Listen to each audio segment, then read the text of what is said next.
All right, so the last section for today is how to improve, right? I'll write this in big letters. How to improve. How to improve your writing. Whether you're at a 8 out of 20, a 12 out of 20, a 15 out of 20, or even an 18 out of 20, or maybe even a 1 out of 20. I doubt anyone's there, but say if you are, right? You need to improve. Always work harder to try to hit those higher marks. How do you do it? I'll go through the 3 biggest things that you need to improve. You need to do to improve. First thing is increase vocabulary. Number 2 is read good books.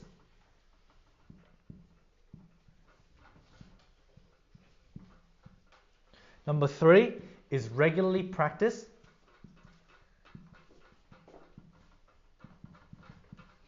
And receive feedback. Obviously receive feedback from someone who knows what they're doing, right? Yeah. So let's go through it one by one. Increase vocabulary. Right? So that goes straight off the idea that when you want to write well, you need to write something that is of year 8 or year 9 level, right? So for people at home, that might involve something like, just writing a get a vocab book, just writing down the notes. But for you guys, I do the hard work for you. Every week, I give you 10 vocabulary words. You need to just memorize that and increase your vocabulary knowledge, right? So that's number 1. Number 2 is read good books. To write well, you're writing in a very particular way, right? The chances of you accidentally learning how to write well is very, very low. You need to, maybe like 100 people, maybe not even 1 will learn how to write well. You need to write well by trying to copy. When I say copy, I don't mean plagiarize where you copy what they're writing, but you're trying to emulate the style they write in, the grammar, the vocabulary, the phrases, the way they describe things. And once you've learned how to do it, you start using that by yourself. That becomes part of your knowledge. That becomes part of your repertoire, the things that you can do. And it's a lot easier to write well that way. Yeah? And the final thing is regularly practice and receive feedback. So for you guys, it's pretty much the things that we've been doing every week. You give me one writing and I give it back to you covered in red. So that means you get a lot of feedback from someone who knows what they're doing. And why is that important? Regularly practice means to make sure that you continue on the improvement curve like this, where you keep going up and you make sure that you keep improving.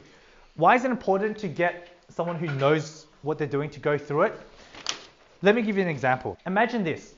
If I get one of you guys and put you in a room for 2 years, you don't get to talk to anyone about how to do your writing, and then I open the door back up 2 years later. Who thinks that person will be very good at writing now, 20 out of 20? After 2 years? No one, right? Obviously, it makes sense, right? If I put a person in that room for 2 years, no one teaches them how to do any writing, 2 years later, the chances are they're going to be pretty bad at writing, or at least not in the top range. So that's why it's important to receive feedback. Why is it important to receive feedback from someone who knows what they're doing? Now, imagine this scenario. If I lock 2 people in a room who don't know how to do writing, what is the chances that 2 years later, when I open that door, that both of them are going to come out 20 out of 20 writers? Hands up if you think that's going to happen. Maybe, but I don't know. Let's say what's a good chance? Not that it could happen, but what's a good chance of it happening? 0.7%. Okay, pretty much very low chance, exactly, right? The point is, if I lock 2 people in a room who don't know what they're doing, the chances are 2 years later they're going to have no idea how to write. Right? They're not going to learn how to write. So that's why it's important to receive feedback from me. For people at home, it's important for them to find someone who knows how to mark writing, who knows what they're looking for in the creative writing in the selective test, and to provide that feedback. Does that make sense? Any questions? No? All right, we'll end it there. For people at home, thank you very much.